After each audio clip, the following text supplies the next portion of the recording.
एक पाकिस्तानी हलवाई नौजवान वर्क परमिट पर ऑस्ट्रेलिया जाता है और वहाँ जाके जो इसको स्पॉन्सर करता है बंदा उसके साथ जॉब करता है, लेकिन इसको दाएं बाएं वाले जो है ना वो लालच देते हैं कि इसके पास जॉब छोड़ दो, हमारे पास आ जाओ। इस लड़के ने लालच में आके फिर अपने पाँव पर कुल्हाड़ी कैसे मारी, मैं जल्दी से आपके साथ ये बड़ा दिलचस्प वाक़या शेयर करता हूँ। सिडनी में मेरा एक दोस्त है, उसका अपना रेस्टोरेंट है और वो बहुत अच्छे जो है ना वो स्वीट्स भी बनाता है, खाने भी बनाता है और कैटरिंग का काम भी करता है। उसने बताया कि एक मेरा दोस्त जो कि फैसलाबाद में रहता है, इस मालिक का ताल्लुक भी फैसलाबाद से है, तो कहता है मेरा एक दोस्त फैसलाबाद में रहता है, तो उसने अक्सर मुझे कहा कि मुझे हलवाई का काम भी आता है, रेस्टोरेंट का काम भी आता है, तो ऑस्ट्रेलिया मुझे स्पॉन्सरशिप करके किसी तरीके से बुला लो। अब इसने कहा कि एक ऐसा वक्त आया, मैंने अपना नया रेस्टोरेंट बनाया, उसमें मैंने रेस्टोरेंट का सेक्शन खाने पीने का और स्वीट्स यानी कि रसगुल्ले, बर्फ़ी और ये चीज़ें बनाने का भी एक फ़ैसला किया कि मिठाई भी रखते हैं एक सेक्शन पे। तो मेरे फौरी तौर पर ज़हन में आ गया यार मेरा फ़लाँ दोस्त जो फैसलाबाद में हमारा महल्लेदार है उसको बुलाता हूँ। इसने कहा कि मैंने अपने पाकिस्तानी जो दोस्त है ना उसको कहा कि जी आप ये तैयारी शुरू कर दो, ये डॉक्यूमेंट्स तैयार करो, पासपोर्ट बनवाओ, मैं आपको स्पॉन्सर करता हूँ। उसने ऑस्ट्रेलिया बैठ के सारी जो लीगल इसकी कार्रवाई होती है ना, अपने टैक्स शो करना, वकील की फ़ीस, इमिग्रेशन की फ़ीस और जो भी प्रोसेस है वो करना शुरू कर दिया। और एक दिन ऐसा आ गया कुछ महीनों के बाद कि जी उसका वीज़ा लग गया। उसका वीज़ा जो है ना वो पाकिस्तान वाला दोस्त है उसका वीज़ा लग गया, इसने स्पॉन्सर किया, उसका वीज़ा लग गया और वो ऑस्ट्रेलिया चला गया।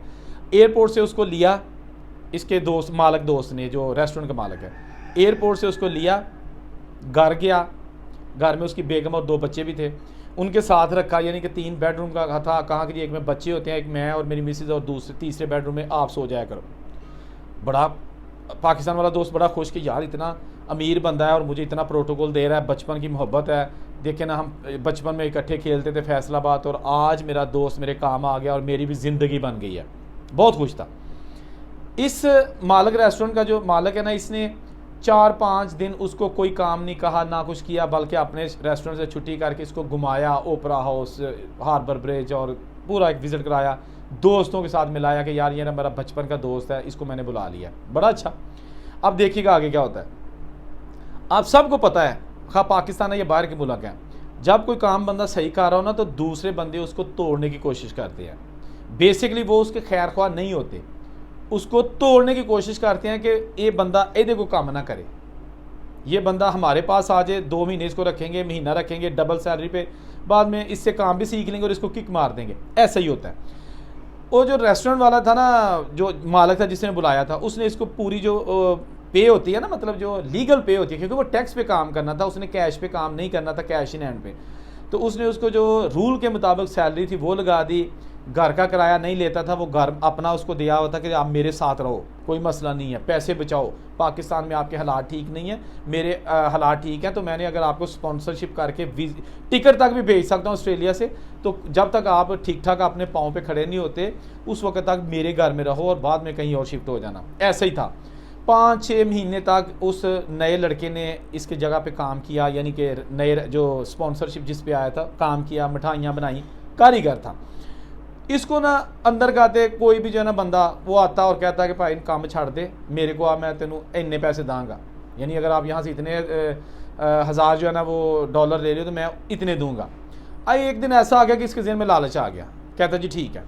इसने चुपके से जॉब छोड़ी, 3-4 दिन के लिए जॉब पे नहीं गया, रेस्टोरेंट पे नहीं गया, और वहाँ उसको कह दिया मैं बीमार हूँ, लेकिन ये दूसरी जगह ज्वाइनिंग कर चुका था तकरीबन ज़्यादा पैसों पे।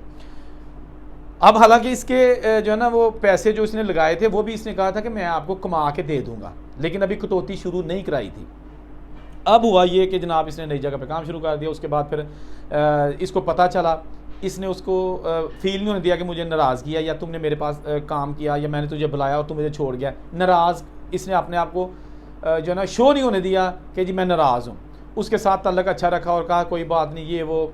उसके बाद इस पाकिस्तानी जो नया लड़का था इसको फिर लालच आ गया। इसके दोस्त ने कहा कि यार पाकिस्तान चलते हैं, जाके घूम फिर के आते हैं, मेरे पास बहुत पैसा है, चलो चलते हैं, आपको वैसे भी 6-7 महीने हो गए हैं, आप पाकिस्तान बच्चों को मिल के आ जाओगे। ये वहाँ चला। मालिक ने कहा कि टिकट मैं देता हूँ। ये फिर लालच में आ गया, फैसलाबाद का जो हलवाई था, और ये वापस आ गया। जब ये वापस पाकिस्तान आए तो उसने इसका वीज़ा कैंसिल करवा दिया, स्पॉन्सरशिप कैंसिल करवा दी, और ख़ुद जो है ना वो वापस आ गया इसको छोड़ के। अब आज के दिन तक वो तरले मिन्नतें कर रहा है कि जनाब मुझे एक बार माफ़ी दे दो, मैंने लालच में आके आपकी जो है ना इतने एहसान उसको ठुकराया, इतनी मोहब्बत को ठुकराया, घर को ठुकराया, जॉब को ठुकराया, और बिल आखिर ऑस्ट्रेलिया को भी जो है ना मुझे छोड़ना पड़ा। लेकिन अब उसने इसको नहीं जो है ना वो किया। बात सुनाने का मकसद ये है कि ये कसम से सच्चा वाक़या है, लेकिन बात करने का मकसद ये है कि लालच में मत आया करें। लालच बुरी बला होती है। लालच में जब इंसान आता है तो जॉब भी जाती है, इज्जत भी जाती है, दोस्त भी जाता है, और घर भी जाता है। जहाँ रहे खुश रहें। औरंगज़ेब को इजाज़त दीजिए। अल्लाह हाफ़िज़।